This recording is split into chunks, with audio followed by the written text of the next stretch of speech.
Hola, buenos días. Un placer estar con ustedes en el cuarto Congreso Internacional de Psicología y séptimo Congreso Nacional de Psicología, Ciencia y Profesión, organizado por la Secretaría de Ciencia y Técnica de la Facultad de Psicología de la Universidad Nacional de Córdoba, a quien agradezco muy calurosamente esta invitación y esta posibilidad de intervenir en el eje género y diversidad, cuya pertinencia tengo que subrayar, ya que justamente lo que intentaré desarrollar en esta breve intervención es que el psicoanálisis de orientación lacaniana postula que existen tantas maneras de vivir el género como sujetos existen en el universo, ya que no sabemos en psicoanálisis lo que son los hombres y las mujeres. El sentido que cada ser hablante le da a estos términos le corresponde a cada uno establecerlo, no existiendo un significado unívoco, predeterminado, a lo que cada uno otorga a estos significantes hombre o mujer. Diría que el gran valor que han tenido los estudios de género y los estudios queer ha sido de permitir poner en cuestión desde un punto de vista social lo que creía saberse, podríamos decir en una tradición cultural e histórica, lo que creía saberse significar ser hombre o mujer. En una época como la nuestra, en la que las grandes evidencias han sido puestas en cuestión, donde ya casi ningún universal parece poder sostenerse por sí mismo, lo que parecía ser una evidencia última,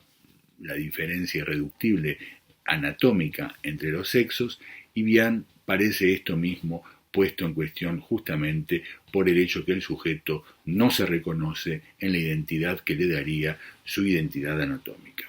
Recuerdan seguramente que Freud se divertía en alguno de sus textos diciendo que si un extraterrestre descendiera hoy a la Tierra y buscara la diferencia última entre estos especímenes particulares que somos los seres humanos, se daría cuenta que existen al menos dos tipos de cuerpos, los de los hombres y de las mujeres.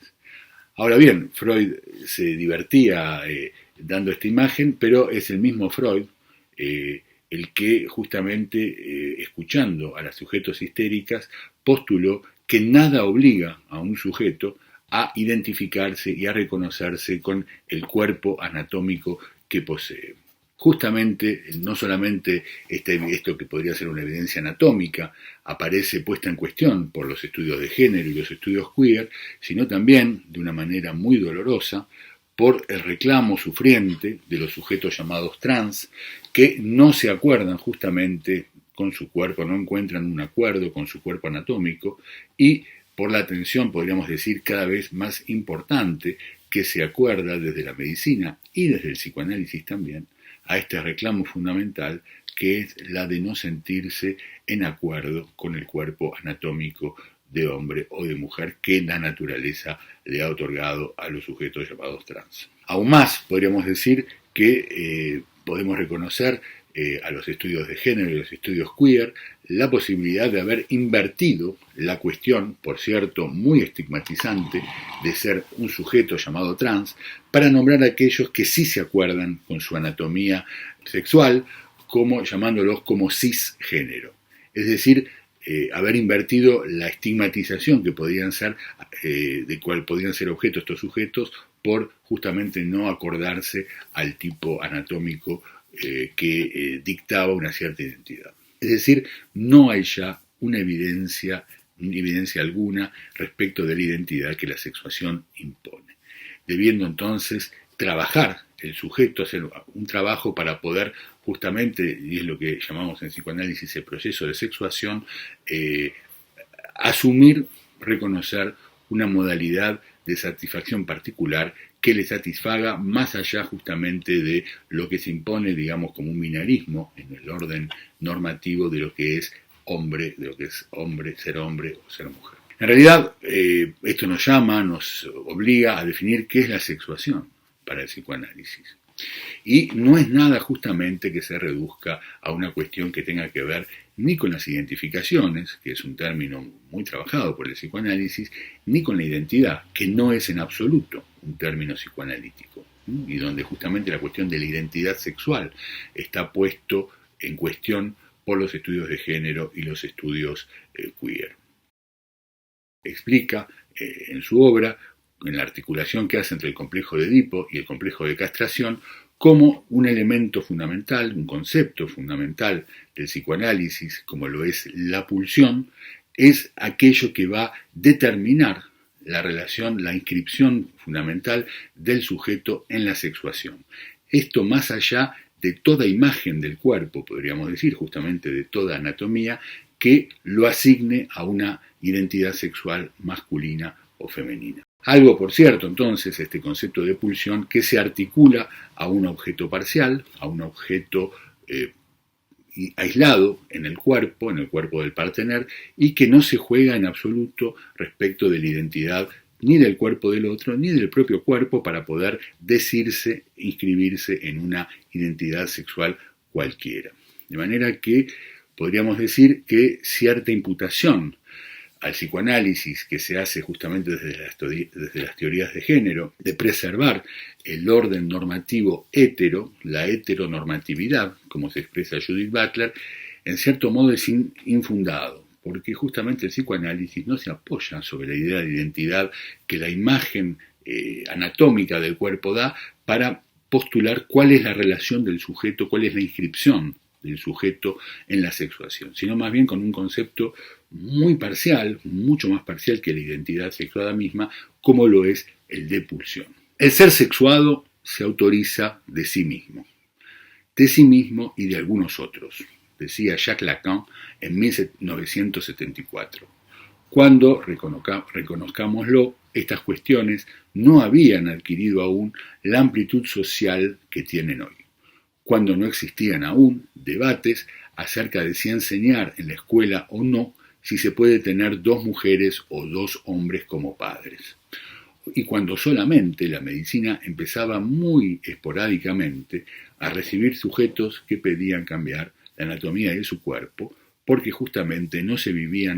sentían en acuerdo con aquella que la naturaleza les había atribuido. Lacan decía que el ser sexuado se autoriza de sí mismo porque preveía ya estos debates, quizás porque quería pasar ya por un psicoanalista gay-friendly, podríamos decir, o trans-friendly, en absoluto. Aunque a su manera lo era él mismo, digamos, no gay-friendly, sino justamente excepcional en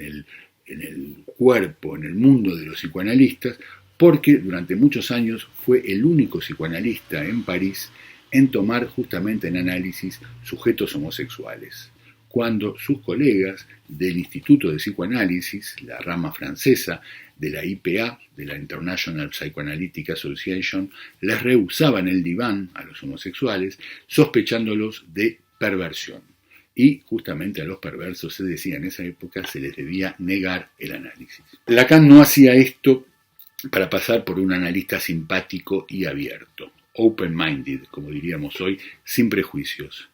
La teoría psicoanalítica que se encontraba desarrollando Jacques Lacan en esos años 70, le permitía justamente considerar que existe una sexualidad por fuera de la díada falo-castración, en lo que la había encerrado Freud, de alguna manera, y del binarismo, podríamos decir, aparente, que la dupla justamente falo-castración podría traducir. Binarismo,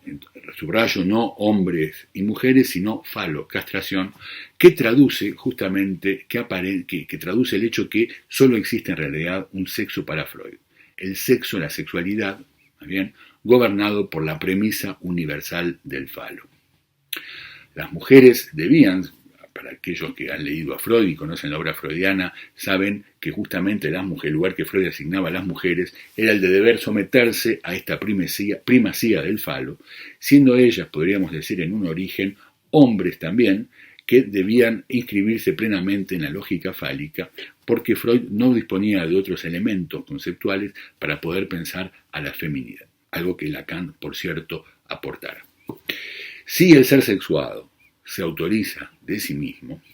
es porque puede encontrar los arreglos que le permitan hacer para negociar con la parte de satisfacción que no entra justamente, que no es absorbida por la premisa fálica, y proceder a un arreglo, a un bricolage, como se dice en francés, siempre singular con la sexualidad. Este término de arreglo, de bricolage, tiene ciertas letras de nobleza que le ha dado Claude Lévi-Strauss en la antropología, justamente en su obra El pensamiento salvaje, y sin poder extenderme aquí por falta de tiempo respecto de esta noción central en antropología, podemos simplemente presentar esta noción de arreglo, de bricolage, como justamente un conjunto de medios del que se dota un sujeto a partir de su carácter instrumental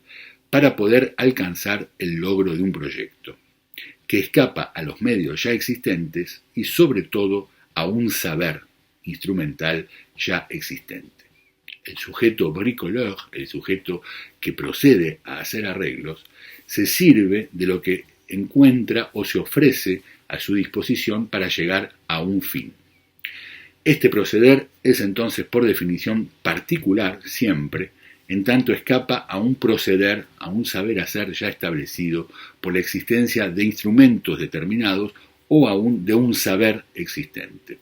Se sirve más bien de los instrumentos que encuentra a su disposición y crea un saber ad hoc, podríamos decir, para la ocasión, que deviene eventualmente después un saber hacer, pero un saber hacer fuera del saber instrumental mismo en los pueblos primitivos, como lo llama Lévi-Strauss, establecidos. Y bien, podríamos decir que es algo de este carácter lo que sucede con la sexualidad,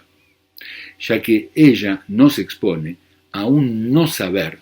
que cada uno construye de manera instrumental, justamente, como lo señala Lévi-Strauss, para poder hacer cada uno con este agujero en la significación, este agujero en lo simbólico que implica la sexualidad. Lo que quiere decir que no se sabe cómo justamente hacer uso de lo sexual para el ser hablante, para cada ser hablante. Por esta razón, podríamos decir, y por algunas otras, la imputación que se hace al psicoanálisis de hacerse, al psicoanálisis de orientación lacaniana, de hacerse el guardián de la diferencia sexual, es falsa y participa, podríamos decir, de lo que mi amiga Anne-Emmanuelle Berger, autora de un estudio interesantísimo, porque bastante crítico, de algunos autores de las teorías de género, estudio que se llama El Gran Teatro del Género, llama una ignorancia concertada, es decir, un no querer saber decidido y voluntario por parte de muchos autores de las teorías de género y queer. Una ignorancia concertada, es decir,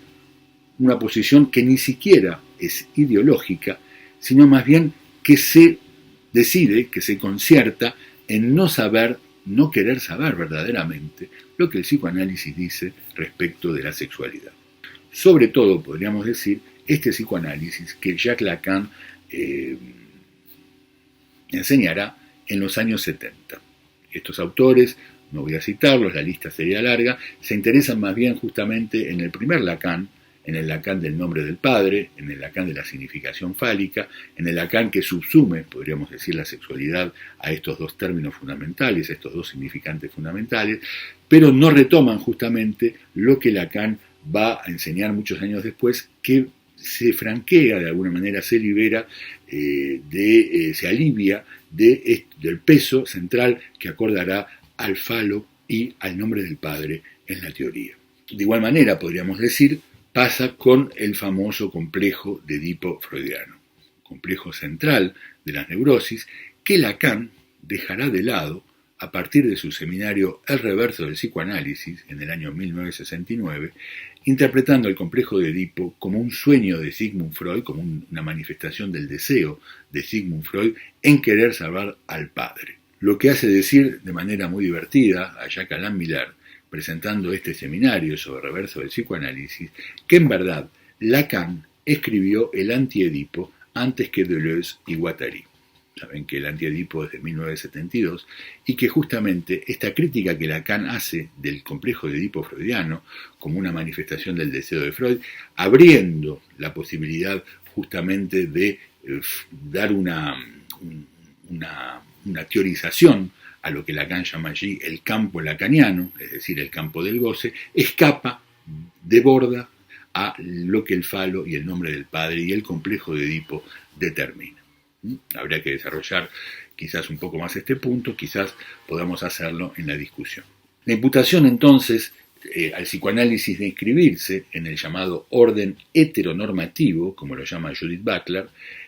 orden que por cierto existe y que padecen, podríamos decir, tanto los sujetos homosexuales como los sujetos transgénero y transexuales y también los sujetos heterosexuales,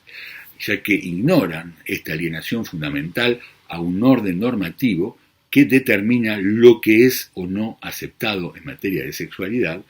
en lo que se llama también, a partir de una autora muy importante, que es Monique Wittig, el pensamiento straight, el pensamiento normativo. Autoras Butler, Monique Wittig, autoras pioneras de los estudios de género. Esta imputación es falsa e impertinente. Desde el momento en que la clínica psicoanalítica se ocupa de lo más singular que tiene un sujeto, es decir, de su palabra. Desde el momento en que la clínica analítica lleva a un sujeto a producir,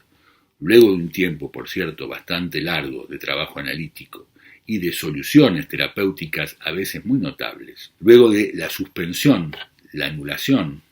la desaparición de síntomas muy pesados y que imponen esfuerzos a veces enormes al sujeto, desde el momento entonces en que la clínica analítica lleva a producir lo que no se cura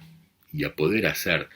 con eso, a encontrar cada ser hablante, cada analizante, un saber hacer con ese límite de lo incurable, a partir de lo que se ha dicho, de lo que el sujeto ha dicho después de muchos años de ir a sus sesiones con el analista, podemos preguntarnos cómo se puede afirmar que quizás no la clínica misma, pero sí el saber analítico que se deduce de la clínica, defendería o se ubicaría del lado de una norma cualquiera, de la norma heterosexual, pero de manera más general de cualquier norma. Como si existiera una ideología psicoanalítica que supiera justamente lo que es ser un hombre o lo que es ser una mujer. Cómo debe vivir la sexualidad y su identidad sexual un hombre o una mujer. Una ignorancia entonces concertada, decidida, lleva a estos autores y a otros también, que conocen ciertamente la obra de Freud y quizás un poco menos la de Lacan, a desconocer el concepto de pulsión que el padre del psicoanálisis dice ligarse de manera determinada por los avatares de la vida sexual de un sujeto a un objeto que es lábil,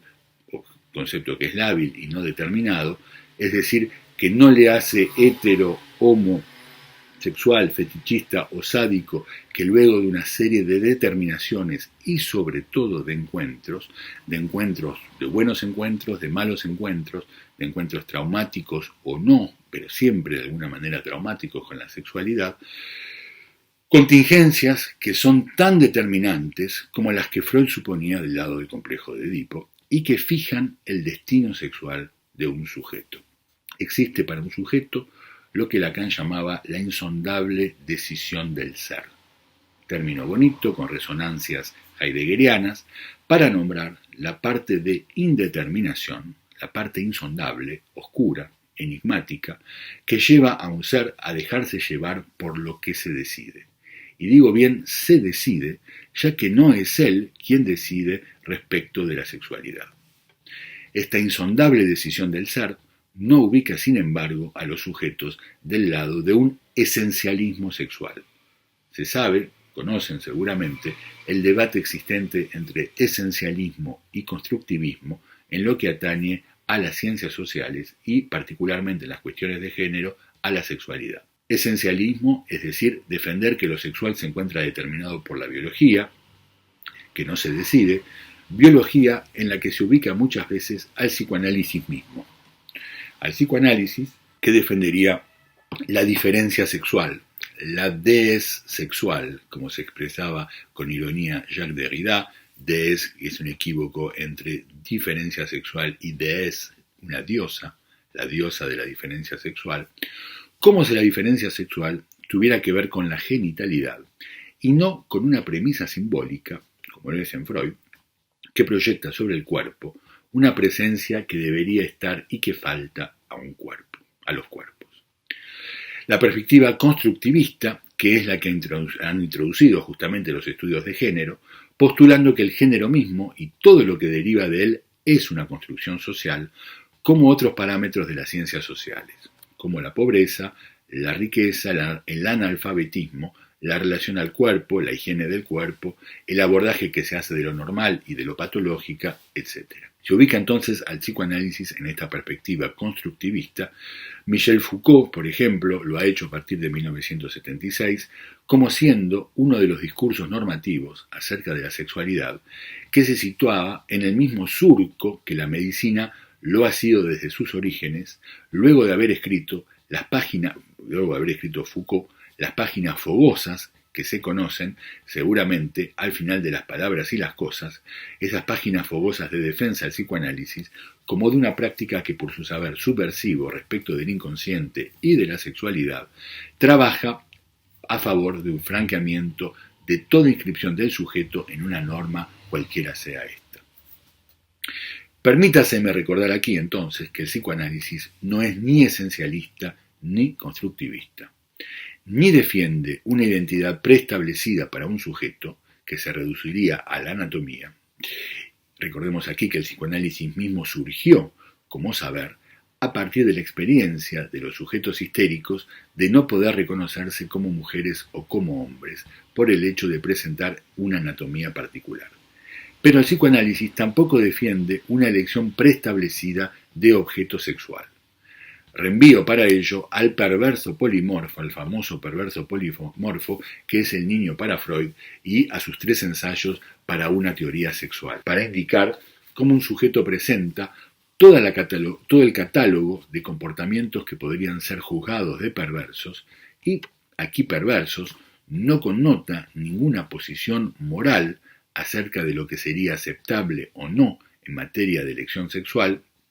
contra lo que dice, por ejemplo, una autora importantísima en estudios de género, una autora que me gusta mucho, que es Gayle Rubin, para nombrarla, quien critica justamente el uso normativo que Freud hace de este término de perversión, porque veía allí, Gayle Rubin, una nota moral de parte de Freud. Perverso para Freud quiere decir desviado del objetivo de la procreación, para el que desde siempre se destinó, justamente por un principio moral, religioso, de la sexualidad.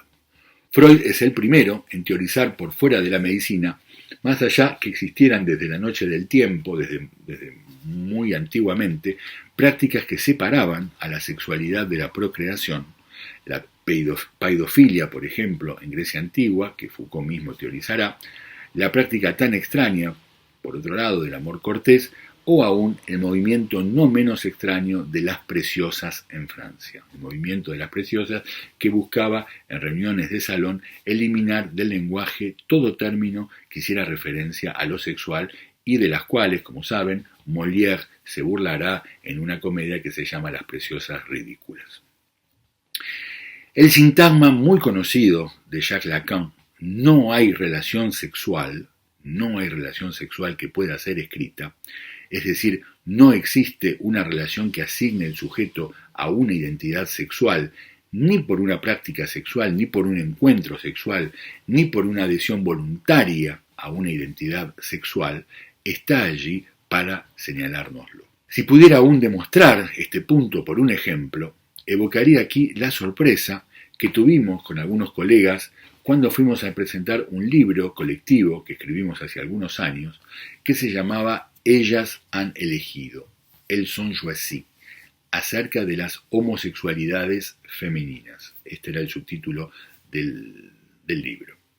Que poníamos justamente homosexualidades femeninas en plural, en el subtítulo, para indicar que existen tantas homosexualidades femeninas, tantas maneras de vivir la homosexualidad para las mujeres, como estrellas en el cielo. Fuimos a presentar entonces este libro a la Librairie des Femmes, una librería feminista muy conocida aquí en París, creada por Antoinette Fouque, quien en los años 70 desarrolló un movimiento feminista que intentaba hacer un puente entre el psicoanálisis justamente y aquello que había escapado a Freud, Y en aquella presentación, entonces, las mujeres feministas presentes en la sala, que nos habían invitado, nos dijeron que estaban muy de acuerdo con todo lo que habíamos escrito en ese libro, que realmente les parecía muy interesante y que acordaban completamente con lo que habíamos dicho, pero había algo que no les cabía, no podían entender, era justamente el título, es decir, ellas han elegido, imputándonos, cuestionándonos el hecho que justamente no se elige ser homosexual, que se nace homosexual, como para ellas se nace también heterosexual. Y esto podríamos decir, ni siquiera este nacimiento en el sentido de una elección forzada. A la esencia del sujeto de ser homosexual participa justamente algo que no tiene que ver justamente con una elección para ellas. Era algo del orden justamente de, podríamos decir, de cierta esencia. Lo que fue una gran sorpresa para nosotros. Hacíamos allí con nuestros colegas figuras de ser más constructivistas finalmente que las amables sujetos feministas que nos habían invitado y que nos recibían. Ahora bien, el psicoanálisis tampoco es constructivista, porque si bien la noción de género cambia con las épocas, si se puede hacer una lectura y una historia queer de muchas cosas, existen libros de historia, una historia queer de los Estados Unidos, por ejemplo, de la pintura, de la música, seguramente hay libros de historia queer en Argentina, el psicoanálisis reconoce que la experiencia de la sexualidad, que en la experiencia de la sexualidad existe un real, algo que justamente no se deja absorber ni por las variaciones que imponen los discursos en la historia, ni por las zonas geográficas diversas, ni por la antropología o la sociología, como justamente pudiendo introducir algo profundamente diverso. Diverso lo es a nivel de la articulación que hace de las funciones parentales, por ejemplo, como ya lo demostrara el gran Lévi-Strauss con el avunculado, con las estructuras elementales del parentesco, o el lugar que ocupan las identidades. El hecho que existan en algunas culturas el tercer sexo, por ejemplo, diferenciado de hombres y de mujeres, como las ishras en la India o las muxes en el sur de México. El psicoanálisis reconoce que lo que está en juego en la experiencia sexual es un real innombrable para cada sujeto, cualquiera sea su raza, su grupo social, su tribu o su clase. Y que este real determina, en verdad, todas las variaciones y multiplicidad de identidades y de elecciones a las que puede proceder un ser hablante. Que la sexualidad pueda declinarse en parodias o en nominaciones performativas, como lo decía Butler, o dar lugar a identidades sexuales por fuera de las identidades heteronormativas o straights, pero que para proceder a estas nominaciones tan subversivas, debe ser el ser que debe vérselas con un real que les determina profundamente y que es la verdad causa de toda identidad o elección del sexo. Habría muchas cosas para decir sobre estos debates que, por otro lado, encuentro muy saludables para el psicoanálisis, ya que le obligan a precisar para sí mismo cuál es su abordaje en términos de sexuación de un sujeto. ¿Qué entiende por la sexuación de un sujeto? Cuánto, por ejemplo, no se inscribe en el orden patriarcal y binario que muchos feminismos le imputan hoy, por no defender la necesidad para el sujeto de plegarse a una lógica que estaría gobernada justamente por el nombre del padre, es decir, por un significante que determinaría un universal. Por no querer llevar a los sujetos de los que se ocupa el psicoanálisis a plegarse a una normatividad gobernada por este significante universalizante que es el nombre del padre, que ciertamente en los primeros años de la enseñanza de Lacan servía, como él mismo lo afirma, a normativizar el deseo dándole una medida. Pero cuidado, normativizar el deseo no quiere decir normativizar al sujeto. Normativizar al sujeto es darle una medida que se articula justamente al falo, dándole un cauce, como el cauce de un río, lo que gobernará durante muchos años su enseñanza, la enseñanza de Lacan, hasta abordar a la satisfacción por fuera del falo. Patriarcado, del que habría que decir, ya que se le imputa al psicoanálisis defender el orden patriarcal, patriarcado del que habría que decir que se encuentra ya bastante caído, por no decir casi ausente, en el régimen actual de la cultura. La cultura de la caída de los ideales, justamente, como se dice, y del declinamiento del orden simbólico, en el cual la autoridad paterna se encuentra ya muy caída. No vivimos en el régimen patriarcal del siglo XIX, donde la literatura consagraba con las figuras del gran Balzac, que ilustraba, por ejemplo, sino más bien, y en esto la literatura me parece un indicador muy importante, porque indica justamente el estado de la cultura en un momento determinado, el momento actual, diría yo, que donde el padre toma una figura muy particular, es más bien la del padre incestuoso. Pensemos justamente en el padre de las novelas de las últimas décadas. Pensemos en el padre, por ejemplo, de una novela francesa muy conocida, también conocida en Argentina, que se llama Buenos días, tristeza, de François Sagan, en la cual el formidable Kojève ironizaba del padre justamente de esta novela, que seducía y tenía una relación casi incestuosa con una amiga muy cercana a su hija. El padre que aparecía con sus robes de chambre, con sus batones y su barba, intentando hacer resurgir una figura de la virilidad que ya no existía en esos años 50, y justamente Kojève, a partir de esta novela, Buenos días, tristeza, se burlaba un poco de ese padre que ya apenas era un hombre, y que de alguna manera para existir tenía que, pero en su afirmación, digamos, sexual en tanto hombre, seducía a la amiga de la hija.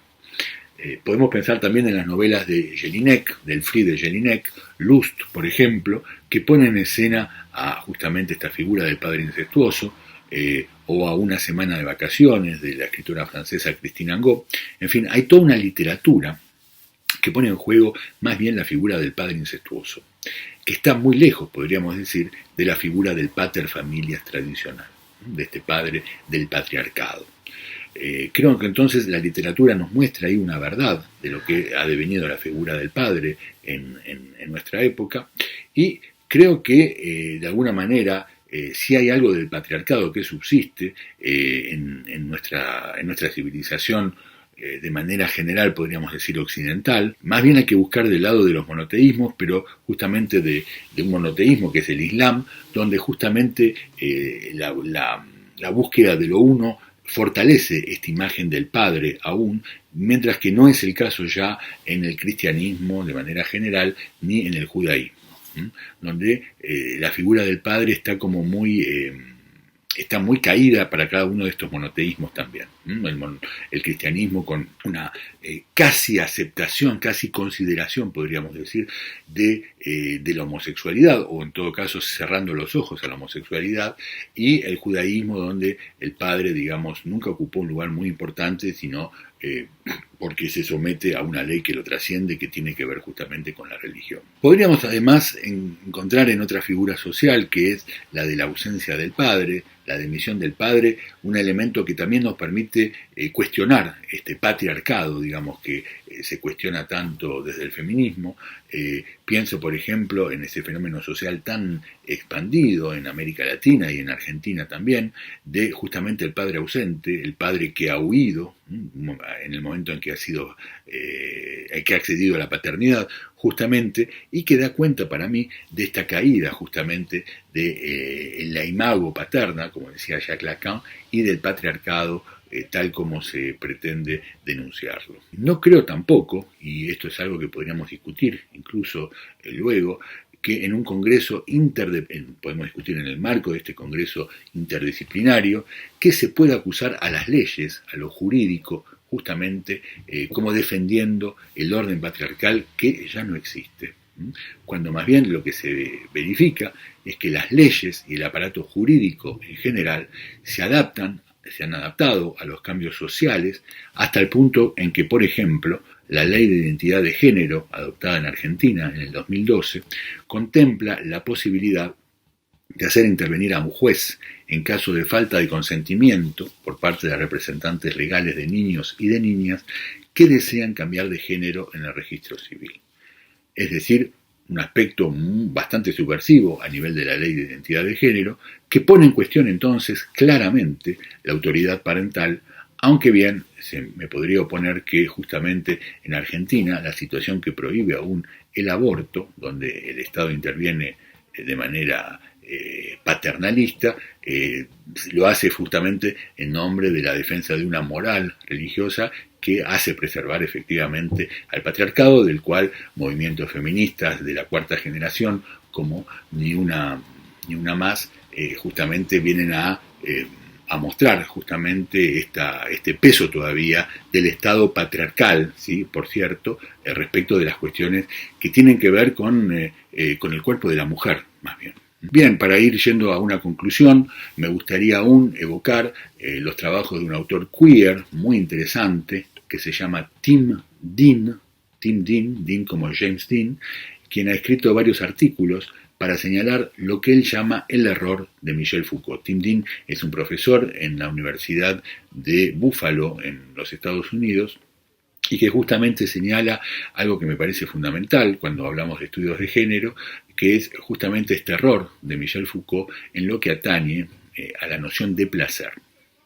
Es esta noción fundamental, la noción de placer, cuando se conoce la influencia que Foucault ha tenido en el surgimiento del muy vasto conjunto de los llamados estudios de género y queer, a partir de lo que en Estados Unidos se llamó en los años 80 la French Theory, la teoría francesa, este aglomerado de estudios que reúnen los trabajos de autores tan diversos como Derrida, Deleuze, Foucault, Badiou e incluso Lacan, sirviéndose de los trabajos de unos como de otros de manera muy indistinta. Es muy conocido, según Tim Dean, el lugar que Foucault otorga a partir del segundo volumen de Historia de la Sexualidad a la noción de placer, una noción positiva de la cual Foucault se ocupa en estudiar su continuidad en la historia de la sexualidad en Occidente. Tim Dean señala cuánto Foucault estudia esta noción sin incluir en ella los cortes ni el vacío que la noción lacaniana de goce supone.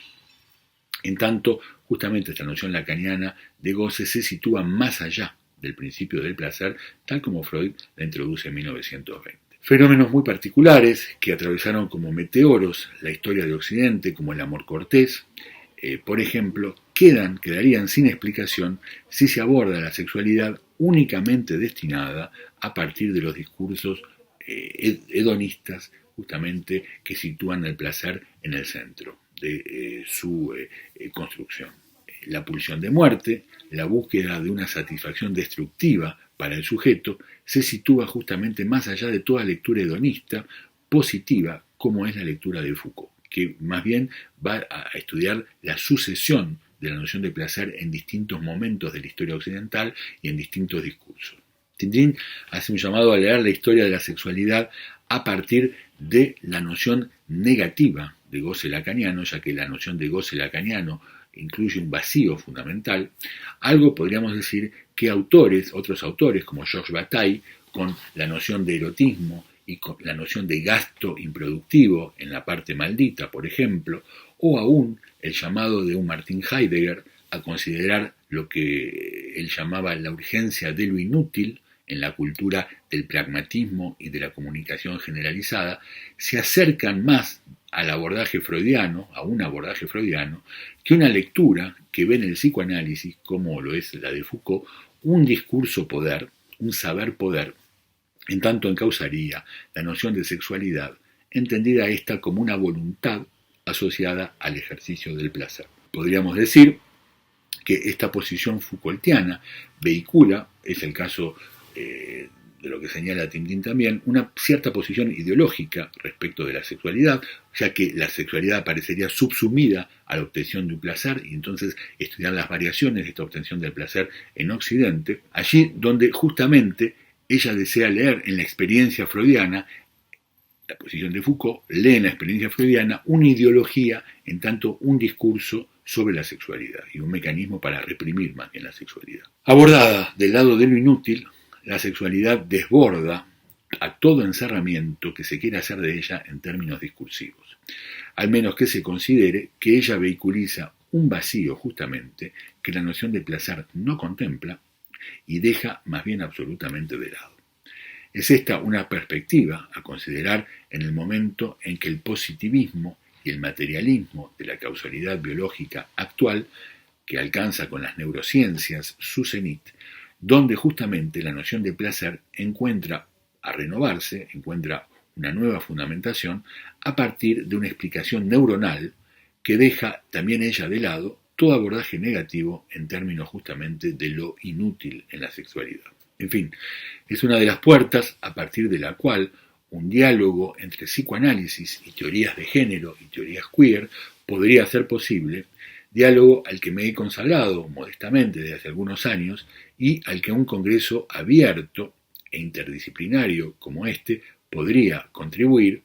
a partir de esta particularidad que Jorge Luis Borges ya señalaba, diciendo que ser argentino, esta particularidad argentina, diciendo que ser argentino implica mantener un diálogo permanente con lo universal.